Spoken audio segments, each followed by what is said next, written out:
For years, the Nazca mummies have been treated like a circus act, alien bodies on display, internet fights over CT scans, and officials insisting it's all fake. But here's the detail almost nobody wants to touch, because it's the one claim that would end the entire argument instantly. Some people close to the discovery say the Nazca mummies were never the real story. They say the real story is what's still down there, in tunnel systems beneath the desert. Reports of three-fingered figures moving at night, strange lights hovering over empty terrain, music echoing from places with no power, and witnesses who swear these beings weren't ancient remains. They were alive. Tonight we're following the thread nobody wants pulled, because if even one of these claims is true, it doesn't just rewrite Nazca, it rewrites us. Hit subscribe, because the deeper this goes, the darker it gets. The story of the Nazca mummies didn't begin in a laboratory or a university. It didn't start with scientists or archaeologists. It began in silence, deep in the Peruvian desert, where the land itself has guarded secrets for thousands of years. In 2017, a small group of local huaqueros, grave robbers who search ancient burial sites, claimed they stumbled upon something that didn't resemble anything human. Hidden inside remote caves near the Nazca region were several desiccated bodies coated in a fine white powder. At first glance, they looked artificial, almost sculpted, but the moment flashlights passed over their hands, something felt wrong. Each body had only 3 fingers, not broken, not missing, but anatomically formed that way. The skulls were elongated far beyond normal human deformation practices. The rib cages were narrow, the torsos thin, and when early scans were conducted, something even more disturbing appeared. Internal structures that seemed intact, joints connected naturally. Bones showed signs of continuous growth. Some specimens even appeared to contain metallic objects embedded beneath the skin. These weren't decorative. They weren't placed afterward. They were fused. As images leaked online,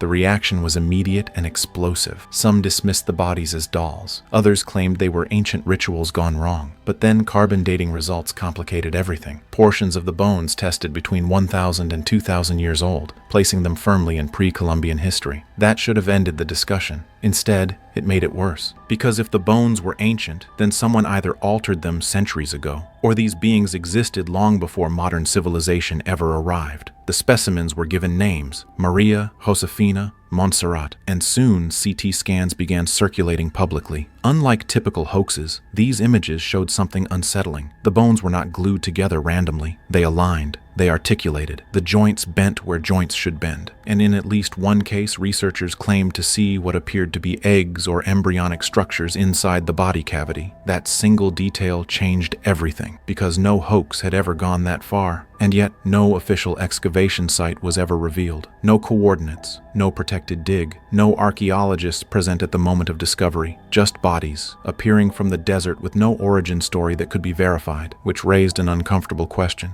If these beings weren't meant to be found, why were they hidden so carefully in the first place? And more importantly, what else was still down there? Once images of the Nazca bodies spread beyond Peru, the debate exploded into something far larger than a local discovery. Laboratories, universities, independent researchers, and government agencies all rushed to weigh in, and almost immediately, science split down the middle. Some researchers examining the CT scans argued that the anatomy simply didn't make sense as a fabrication. The bones weren't arranged randomly. They were symmetrical. The joints were aligned. The skeletal structures showed consistency from specimen to specimen. This wasn't something that could be thrown together with spare parts and glue, at least not easily. Even more troubling were the internal features. The scans appeared to show cartilage, ligaments, and in some cases, structures resembling organs. If the bodies were fake, then whoever created them possessed an advanced understanding of anatomy far beyond what grave robbers should have had access to. But then, the Peruvian government stepped in. Officials from the Ministry of Culture declared the mummies to be modern constructions. They stated the bodies were assembled using human and animal bones, possibly from looted burial sites. According to their findings, skulls belonged to ancient humans with elongated cranial deformation, while fingers were allegedly rearranged from other remains. To the public, the message was clear: case closed. But behind the scenes, nothing was resolved. Independent researchers protested that they were never given full access to the bodies. Samples were limited. Chain of custody was unclear. In some cases, labs were given fragments without knowing exactly where they came from. Then came the DNA controversy. Some tests showed largely human DNA. Others returned results that couldn't be clearly identified, not because they were alien, but because the samples were heavily degraded and contaminated. Each side accused the other of manipulation. Supporters claimed the government was rushing to shut it down. Skeptics claimed believers were chasing fame. And while the argument raged publicly, something quieter was happening privately. The original discovery site was never investigated. No archaeological team was allowed to excavate the caves where the bodies allegedly came from. No ground-penetrating radar surveys were approved. No official mapping of the area was conducted. Instead, access was restricted, which raised an uncomfortable question. If the bodies were simply fake dolls, why block deeper investigation? Why seize specimens but ignore the place they came from? And why did witnesses connected to the discovery begin refusing interviews altogether? Because the longer the debate dragged on, the more it felt like the bodies themselves were becoming a distraction, as if the real mystery wasn't what had been found, but what authorities were trying to keep buried. As arguments over DNA and CT scans dominated headlines, one critical detail quietly disappeared from public discussion: the discovery site itself. No verified archaeological team has ever been allowed to fully document where the Nazca mummies were supposedly found. There are no official excavation photos, no government-led digs, no mapped cave systems submitted for academic review. Instead, everything traces back to stories from huaqueros, tomb raiders who operate in remote desert regions of southern Peru. These individuals claim the bodies came from deep cave systems hidden beneath the Nazca Plateau, and those caves, according to multiple accounts, were never ordinary burial chambers. Witnesses described narrow tunnels that extended far beyond what ancient Nazca culture was known to construct: smooth stone corridors, sudden drops, chambers too deep to access safely without modern climbing gear. Several men who claimed to have entered the tunnels later refused to speak publicly again, not because they feared legal trouble, but because, as some privately admitted, something was still down there. That's where the story begins to fracture. Some witnesses described hearing sounds echoing through the tunnels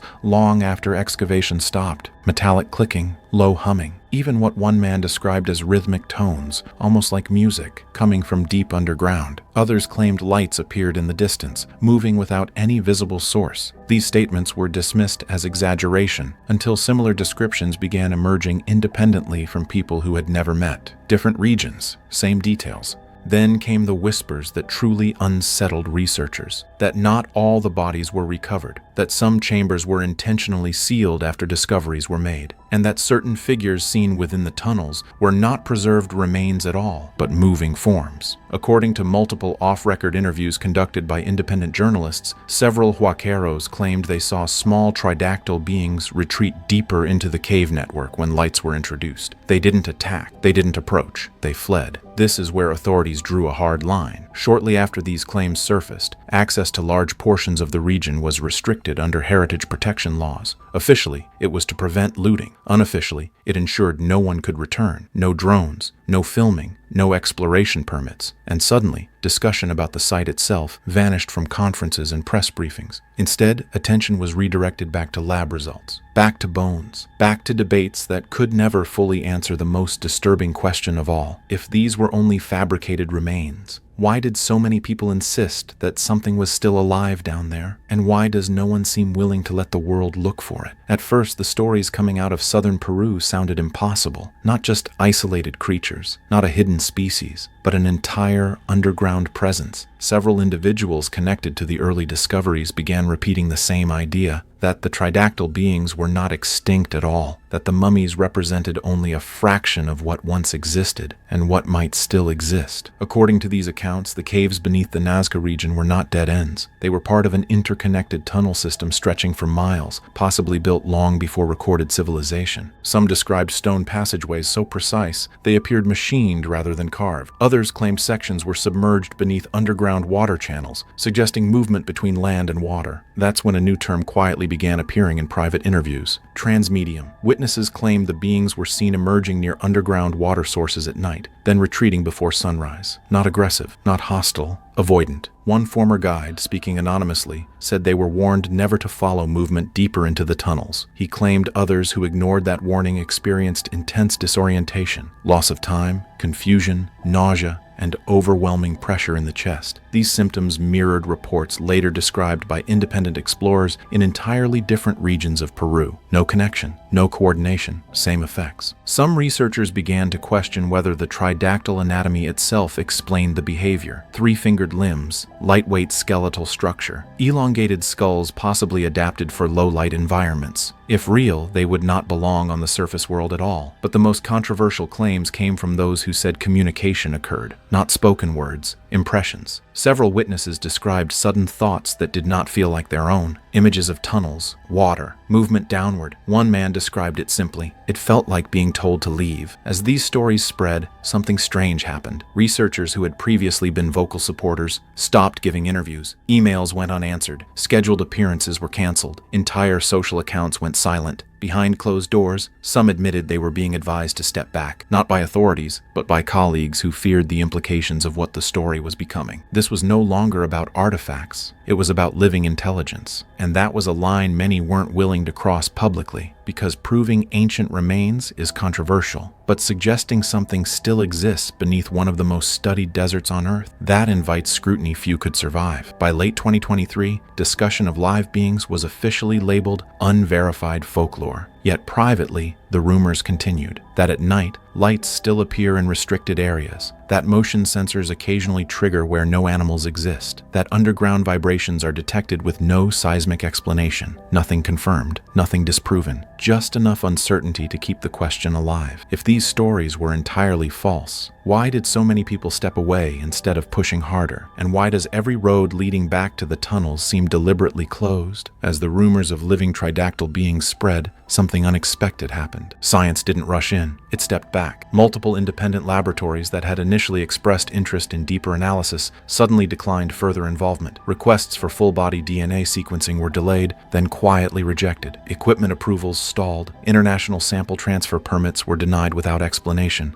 On paper, the reasons sounded reasonable. Chain of custody issues, contamination concerns, lack of government authorization. But behind closed doors, researchers admitted something else. They didn't want to be attached to it, because the moment the conversation shifted from ancient remains to possible living organisms, the consequences changed entirely. This was no longer archaeology. It became a biological, ethical, and geopolitical nightmare. If an unknown intelligent species still existed, who had jurisdiction? Who protected it? Who controlled the discovery? And who would be blamed if contact went wrong? Several scientists privately stated that proving the mummies were fake was safer than proving anything new was real. A hoax would end the conversation. A discovery would ignite one. That fear intensified when reports surfaced of unexplained surveillance near certain dig zones, drone sighting, vehicles with no markings, temporary access restrictions imposed overnight. Nothing officially acknowledged, but enough to make researchers nervous. One geneticist later admitted anonymously, the data wasn't what scared us. The silence around it was. Even more troubling were the results that never made it into public summaries. Internal notes referenced unusual structural consistencies in some specimens. Not alien, but not consistent with known human deformities either. Not proof, but not dismissal. Some CT scans reportedly showed joint articulation that appeared functional, not assembled. Tendon paths that would only make sense if movement had occurred while alive. Yet these findings were excluded from final conclusions. Why? Because including them would demand follow-up, and follow-up meant answers. By this point, pressure came from both directions. Skeptics accused researchers of promoting fantasy. Supporters accused them of suppressing truth. Caught in the middle, institutions chose the safest option: say nothing. As months passed, one disturbing pattern became clear. Every group willing to openly investigate was either denied access or quietly shut down. Not through threats, through bureaucracy, lost paperwork, expired permits, sudden policy changes. The story wasn't being erased, it was being buried beneath process. And while the public debated aliens versus hoaxes online, the real investigation stalled behind locked doors and unanswered emails. That's when a new claim surfaced, one that changed everything. Because according to multiple witnesses, proof didn't need laboratories anymore. Something was still being seen. At night, moving. Not in museums, not in boxes, but beneath the desert itself. And once that idea took hold, the question was no longer whether the Nazca mummies were real. It became something far more unsettling. What if they were never meant to be found at all? By the time stories of movement beneath the Nazca desert began circulating, something strange happened to the people telling them. They stopped. Not all at once, not publicly, but one by one. Several individuals who had previously spoken to independent journalists suddenly refused follow-up interviews. Phone numbers went dead. Social accounts were deleted. Messages went unanswered. Those who did respond offered the same explanation.